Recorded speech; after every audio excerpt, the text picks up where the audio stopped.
Amados irmãos, vamos ouvir nesse instante a pregação da palavra do Senhor.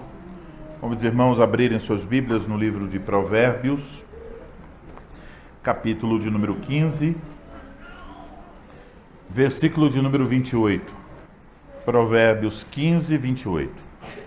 O coração do justo medita o que há de responder, mas a boca dos perversos transborda maldades.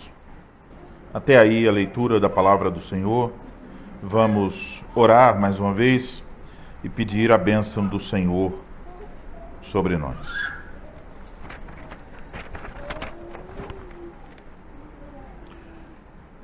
Ao Senhor Deus, nosso Pai, Deus grande e temível, Deus todo-poderoso,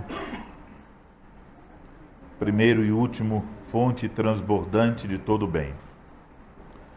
Mais uma vez, Senhor, nós carecemos da Tua bênção, carecemos da Tua misericórdia e bondade para conosco. Vamos ouvir a exposição da Tua palavra e pedimos que o Senhor conduza aquele que há de falar, dê a ele a sabedoria que precisa, a graça, e que ele o faça visando a glória do Teu nome.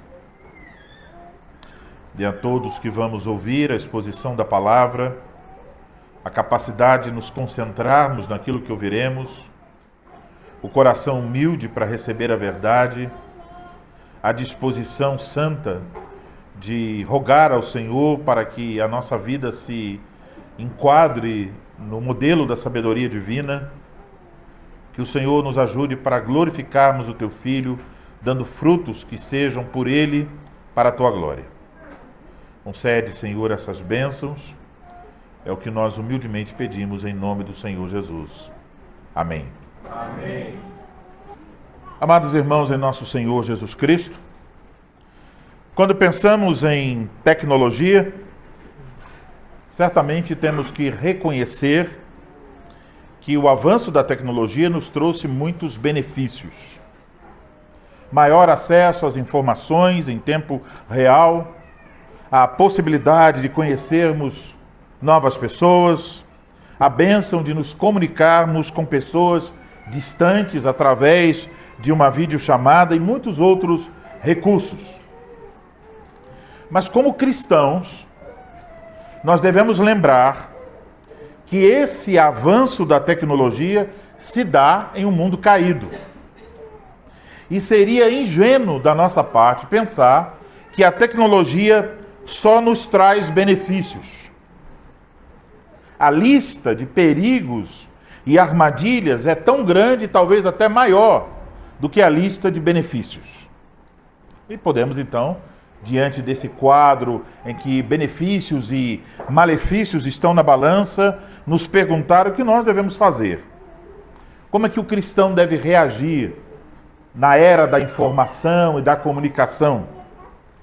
Eliminar completamente a tecnologia da nossa vida? Ou devemos buscar a sabedoria de Deus para usá-la de um modo que glorifique a Deus? Essa noite nós vamos voltar então a nossa atenção para uma questão ligada à comunicação. A tecnologia então ela oferece muitos recursos que facilitam a nossa comunicação, mas esses recursos acabam também por moldar a forma como nós nos comunicamos. Na medida em que as maneiras da comunicação se tornam diferentes, a forma de comunicar-se também sofre alterações. Por exemplo, por se tratar de um mundo virtual, é possível que alguém fale no WhatsApp ou em outra rede social, fale determinadas coisas que não teria coragem de falar se estivesse frente a frente com a outra pessoa. Outro exemplo, a tecnologia oferece velocidade. Então, você se acostuma a mandar uma mensagem e a receber a resposta alguns segundos depois. como se o aplicativo fosse quase uma extensão do cérebro da outra pessoa, que ela vai estar certamente com o celular à mão esperando sua mensagem para responder imediatamente.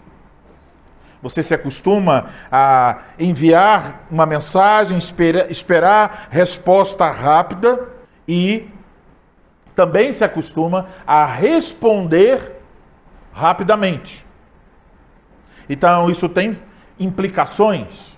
Implicações não só sobre a forma como nós conversamos dentro da tecnologia, mas também em moldar a forma como nós conversamos fora da tecnologia. Em Provérbios 15, 28, Deus nos dá instruções como nós devemos nos comunicar com sabedoria e justiça. Portanto, nós vamos voltar a nossa atenção para este provérbio que nos ensina que o justo e o perverso são conhecidos por seu modo de falar. E esse é o tema da pregação. O justo e o perverso são conhecidos por seu modo de falar. Então vamos olhar para o Provérbios 15, 28, primeiro de uma maneira panorâmica. Eu vou ler mais uma vez, eu quero que você pense sobre que tipo de paralelismo nós temos aqui neste provérbio. O coração do justo medita o que há de responder, mas a boca dos perversos transborda maldades. Se você identificou que se trata de um paralelismo antitético, em que a primeira linha e a segunda linha estão em contraste, você acertou. Então temos aqui um contraste entre dois tipos de pessoas. A primeira nos diz algo sobre a maneira de falar do justo. A segunda, sobre a maneira de falar dos perversos. E podemos notar que aparece aqui uma relação mencionada em outras partes das Escrituras. A relação entre o coração e a boca. Veja de novo. O coração do justo medita o que há de responder, mas a boca dos perversos transborda maldades. Há um contraste entre meditar e transbordar, entre responder com sabedoria e responder ou transbordar em maldades. Então, a primeira linha nos ensina a sabedoria. A segunda nos adverte contra a tolice. Vejamos então essas duas linhas separadamente. Vamos olhar para a primeira linha deste provérbio. O coração do justo medita o que há de responder. Na nossa cultura, o coração geralmente está vinculado às emoções. Você quer ver muitos desenhos de coração? 12 de junho, Dia dos Namorados, que as pessoas sentem. Então, um rapaz que está apaixonado por uma moça, aí levar uma caixa de bombons e um coração. Ele quer demonstrar que ele tem bons sentimentos por ela. Coração, em nossa cultura, está vinculado à ideia das emoções, dos sentimentos. Mas as Escrituras atribuem ao coração funções do corpo. Por exemplo, o uso da língua vincula-se ao coração. As funções da alma. Por exemplo, a Escritura fala que o coração experimenta as emoções, ele pensa, ele reflete, ele pondera, ele medita. As funções espirituais. O coração aceita, o coração confia, o coração teme. Portanto, na Escritura, o coração não é apenas a sede das emoções. Ele é a sede, o centro do nosso ser. Tudo está lá no coração. Observe o que é respondido, que o que é respondido tem como sua fonte o coração. Aqui estamos lendo: o coração do justo medita o que há de responder. Então, a resposta do justo virá do coração após meditar. Isso também é ensinado em Provérbios 4:23. Ouça.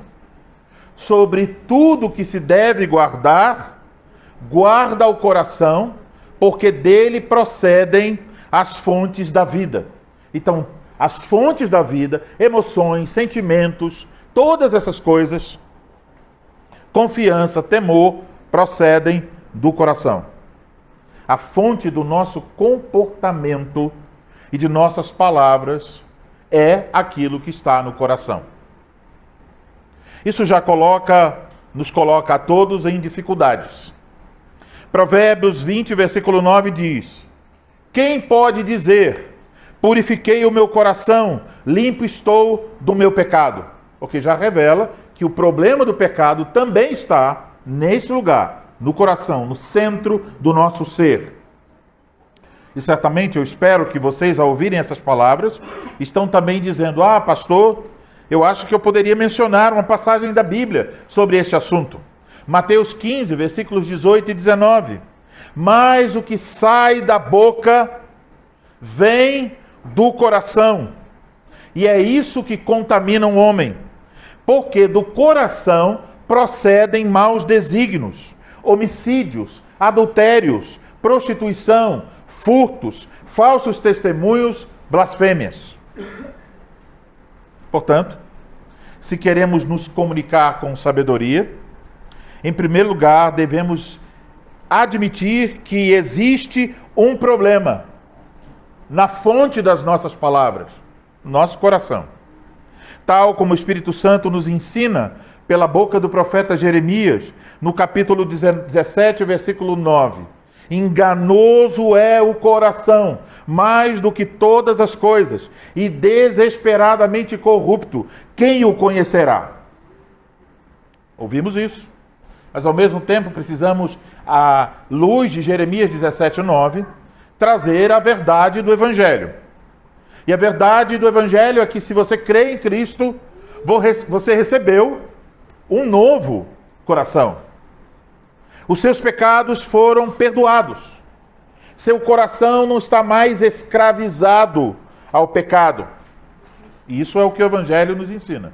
Isso é o que espero vocês creem sobre a salvação de vocês. Receberam um novo coração. Mas, mesmo tendo recebido um novo coração, nós ainda temos que lutar contra o pecado. Isso quer dizer que ainda há em nosso coração coisas que nós precisamos mortificar, matar. Por isso, cientes dos enganos do nosso coração, nós devemos fazer o que a sabedoria divina nos ensina. O coração do justo medita o que há de responder. Meditar significa considerar, estudar, ponderar. Isso quer dizer que o justo não responde rapidamente. Ele não responde precipitadamente. Ele ouve e ele considera, ele pensa, ele pondera, ele pesa, ele avalia para responder. Então, impulsionado pelo temor a Deus e pelo amor ao próximo, o justo considera o que vai dizer. Por ser justo, ele deseja falar com justiça e amor. Ele não quer dizer nada de mal ou perverso. Ele sabe que ainda precisa lutar contra a maldade e perversidade em seu coração. E por isso, ele, antes de falar, quer considerar para dizer aquilo que é adequado. O justo teme a Deus, o justo ama a Deus, o justo ama o próximo, e por isso mesmo ele não deseja falar nada que prejudique ao seu próximo ou desonre a Deus. Então, em todas as ocasiões, e especialmente em assuntos importantes, o justo quer dizer o que é melhor e mais oportuno. E por isso ele considera o que é adequado. Ele tem que pesar. Uma vez que o justo sabe que não pode confiar no seu próprio coração e que a capacidade para avaliar o que é bom não é natural a nós. O recurso para julgar o que é apropriado dizer ou não vem de fora, vem da palavra de Deus. Então, o justo sabe, ele precisa avaliar a sua resposta pela palavra de Deus. Ele vai meditar, mas não é uma meditação para buscar coisas dentro de si. É uma meditação para buscar coisas em Deus, no que Deus diz. Agora, como eu disse, a tecnologia, na verdade devemos dizer o mau uso da tecnologia, e até dizer que a forma como muitos aplicativos funcionam favorece ou induz a uma forma diferente de comunicação. A tecnologia tende a nos tornar preguiçosos para pensar e cada vez mais precipitados para falar. Eu vou dar um exemplo disso. Você recebe uma mensagem, você responde, 3 segundos depois de sua resposta, você corre e faz o quê? Apaga. Por que você apagou? Porque você rapidamente percebeu, rapaz, só falei besteira. Deixa eu apagar isso aqui correndo, antes que a outra pessoa ouça. Você sente vergonha das suas palavras precipitadas. Então nos tornamos preguiçosos para pensar e precipitados para falar. Alguém lhe manda uma mensagem e às vezes a pessoa ainda está lá aparecendo assim, digitando. E você que escreve mais rápido já está mandando sua resposta antes que a pessoa acabe de escrever. Antes que você tenha condições de meditar e orar a respeito. Geralmente respondemos usando como se fossem pensamentos imediatos. É como se fosse aquilo que está fácil, bem à beira da sua capacidade mental. E geralmente, essas coisas que estão ali fáceis de pegar e responder, estão vinculadas à maldade do coração. Você vai encontrar na sua resposta ira, inveja, frustração, decepção, soberba, lascívia e coisas semelhantes. Você pode ver isso. Quando você responde rápido, você diz, essa resposta não está agradável ao Senhor. Se dá tempo, você corre e apaga. Permitam-me ilustrar essa questão. Crianças, imagine que vocês estão em casa e o pai de vocês diz assim, olha, pegue um pouco de água ali e coloque no balde e traga para mim. Crianças, quando vocês abrem a torneira, se vocês abrirem rapidamente, vem muita água.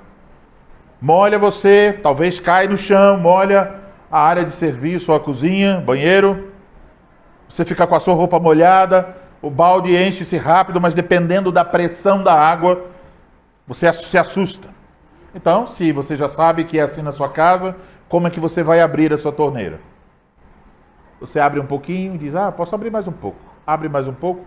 Até aqui tá bom. Você abre gradativamente. Você controla a pressão da água, conforme a sua necessidade. Você diz assim, bom, se eu quero encher um copo, eu vou abrir pouco.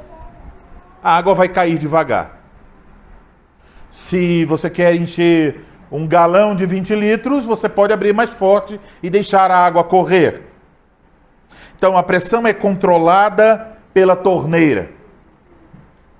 Você não precisa se molhar, basta abrir de forma adequada. Mas vamos dizer, crianças, que o pai de vocês seja tão bom quanto eu em assuntos de manutenção da casa. E ele não tem a noção onde estão os canos. E a esposa diz, coloque um quadro aqui. E ele nem pensa que ali em cima pode ter um cano. Ele vai com a sua máquina de furar, ele fura. O que acontece agora? Se você está num prédio com 10, 15 andares e você está no segundo andar, você tem água com pressão. Não tem controle. Você bota a mão e a água sai pelos lados. Não há um equipamento para controlar a pressão que sai, porque está saindo por uma brecha. Então a água molha você, molha seu pai, molha sua casa ou apartamento. Portanto, irmãos, se queremos nos comunicar de forma sábia e justa, precisamos pensar nesse controle. Devemos abandonar a precipitação, tão comum em nossos dias, e responder somente.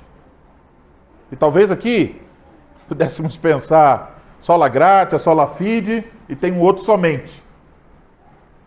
Somente depois de meditar. Recebeu uma crítica, respire fundo.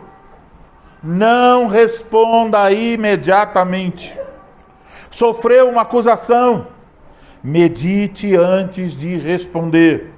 Sofreu uma injúria, um insulto, que lhe fizeram uma proposta, lhe fizeram um convite. Medite antes de responder. Ou seja, ore e avalie tudo pela palavra de Deus e responda no tempo certo, de forma correta, buscando o bem da outra pessoa. Muitas vezes, a resposta mais sábia que você pode dar é a seguinte: vou pensar e orar a respeito, depois eu lhe respondo. Existe sabedoria aí, em ganhar tempo. Existe grande sabedoria em controlar a língua, em esperar o momento correto para responder depois de meditar e orar. E se depois de meditar e orar, você ainda estiver com dúvidas sobre como responder, busque a ajuda de conselheiros, pessoas mais maduras e experimentadas que você, que possam lhe ajudar a responder com sabedoria. Mas lembre-se sempre, o coração do justo medita o que há de responder. Este é o ensino da sabedoria. Responder sem meditar é insensatez e tolice. Agora, vamos voltar a nossa atenção para a segunda linha, que apresenta a insensatez. Mas a boca dos perversos transborda maldades. Aqui, mais uma vez, devemos ter em mente a relação entre o que se fala e o que está no coração. Porém, aqui a meditação é contrastada com o transbordar. A palavra hebraica, traduzida aqui por transbordar, ela refere-se a escorrer, a derramar, entornar, jorrar. Essa imagem de algo transbordando é usada para mostrar a imprudência no falar. Um coração cheio de maldade transborda maldade. Essa maldade refere-se tanto ao conteúdo do que se fala, quanto ao modo como se fala e aos efeitos do que se fala. O transbordar aqui em nosso texto parece indicar que quem fala se gloria da sua liberdade para expressar o que está no seu coração. E aqui está uma frase muito comum em nossa cultura. A boca é minha. Eu falo o que eu quero. Eu falo o que eu penso. Você já ouviu isso? Você já falou isso? Provavelmente sim. Nesse caso, muitas vezes a pessoa está falando sem freios, parece o cano que foi furado, jorrando, transbordando, quando não tem controle. O que sai é a maldade do coração. A pessoa derrama maldades em sua forma de falar imprudente. Veja quando acontece, quando pessoas estão discutindo. O marido de manhã disse: "Oh, você é a joia mais rara do meu tesouro. Você é a minha princesa. Você é linda, meu amor." Mas de noite, quando ele descobre que ela acabou com o cartão de crédito e ele está cheio de ira, e ele começa a falar sobre isso, se ele não controla e ele continua falando, e se ela responde ao falar do marido e ele fica mais irado, à medida em que a ira aumenta, a maldade, é como se estivesse buscando o néctar da maldade escondido no coração, e começa a aparecer nas suas palavras. Então, a outra pessoa é ferida, e no final, o marido pode perguntar: "Rapaz, o que foi que eu disse para ela estar tão ofendida?" É importante observar que a forma de responder indica não somente que a pessoa é tola, mas aqui está indicando algo pior, que também é perversa. Não estamos falando do que a pessoa pensa a seu próprio respeito, mas estamos falando do que é revelado através da forma de responder. Então, não deve ser considerado sábio quem em sua forma de falar derrama maldades. Quem assim procede é descrito aqui como tolo e perverso. Meus irmãos, falar assim, com maldades, não é comunicar-se de forma justa e santa. Você pode arrumar 1 milhão de motivos, dizer: meu esposo me cutucou, meu amigo falou isso, fulano ultrapassou todos os limites. Você pode ter 1 milhão de desculpas. Mas isso não é comunicação justa, santa e sábia. Na cruz, Cristo sofreu por nós, por causa dos nossos pecados, também a respeito da nossa forma de falar.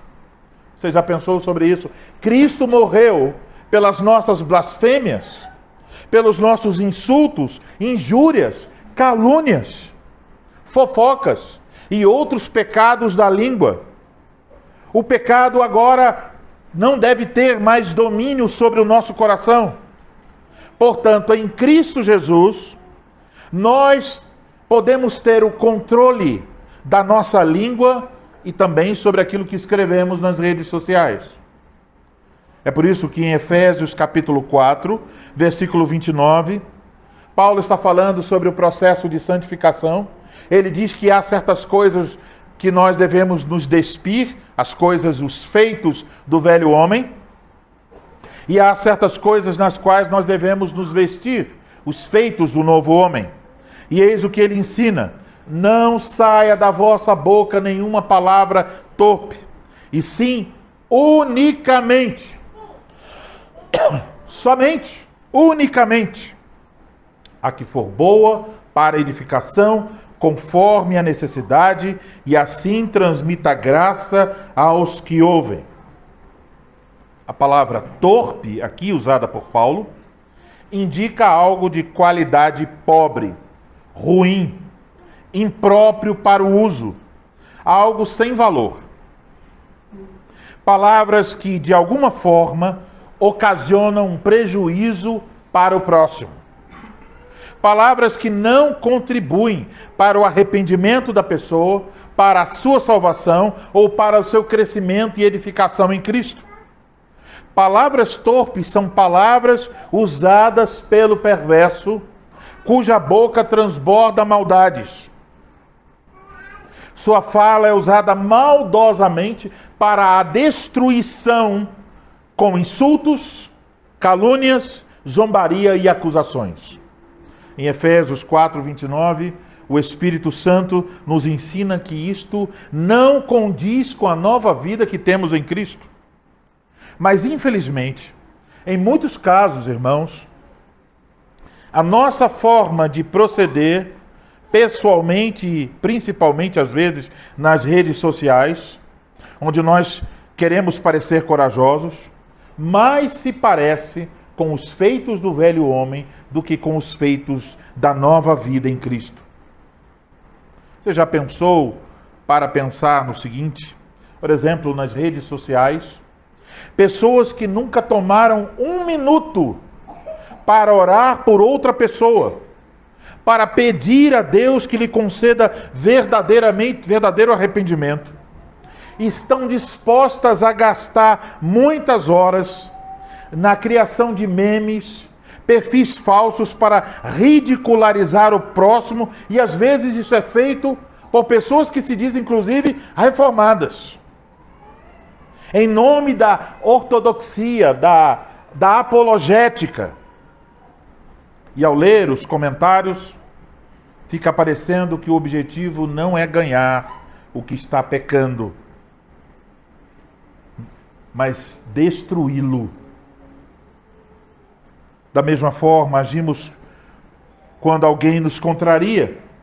Por vezes, quando alguém nos fala algo que nós não queremos ouvir, nós apenas derramamos maldade no que falamos e escrevemos.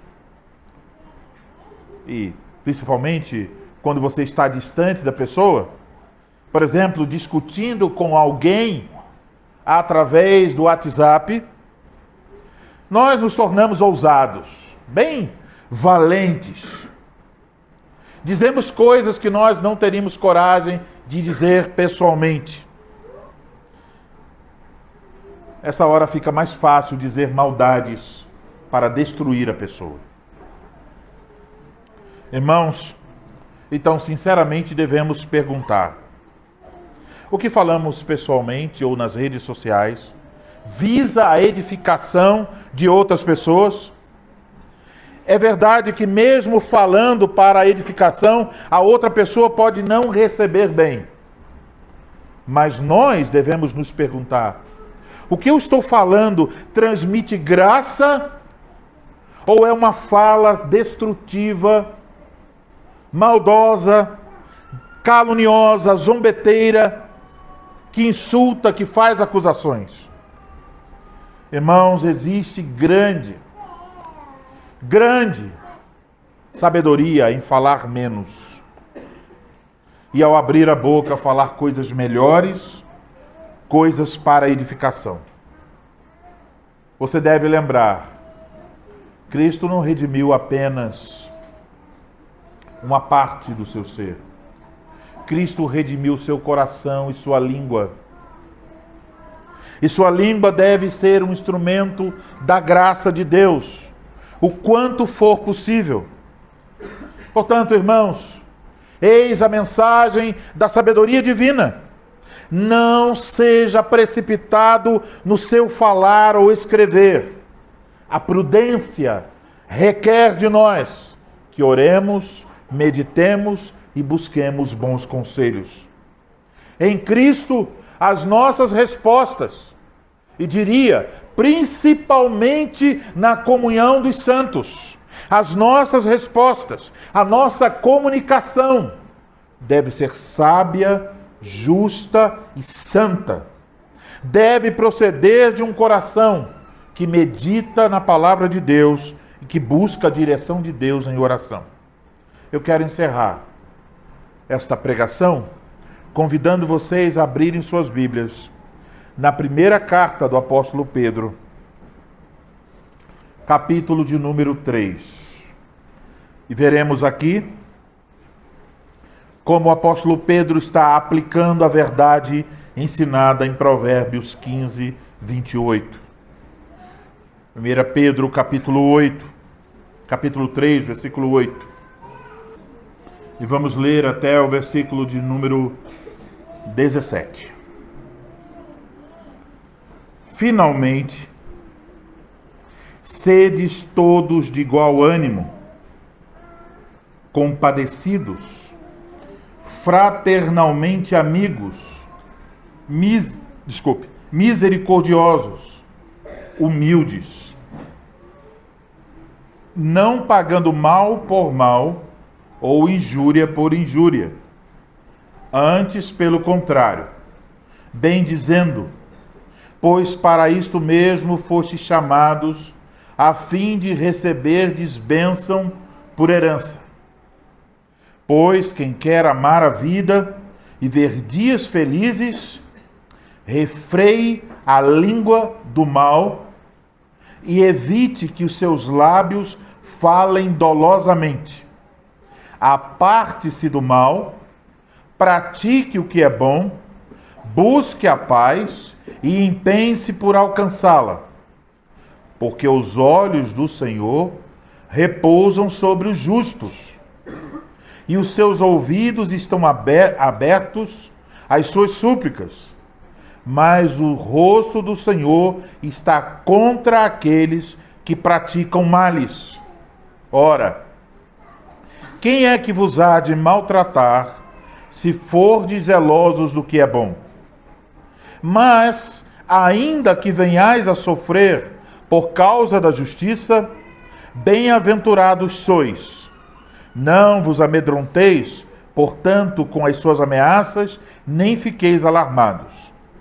Antes, santificai a Cristo como Senhor em vosso coração, estando sempre preparados para responder a todo aquele que vos pedir a razão da esperança que há em vós, fazendo, todavia, com mansidão e temor, com boa consciência, de modo que naquilo em que falam contra vós outros, fiquem envergonhados os que difamam vosso bom procedimento em Cristo. Porque se for a vontade de Deus, é melhor que sofrais por praticardes o que é bom, do que praticando o mal. Até aí, a leitura da palavra do Senhor. Que o Senhor Deus nos faça entender que existem esses dois caminhos, do justo e do perverso, e eis o caminho dos justos. Amém.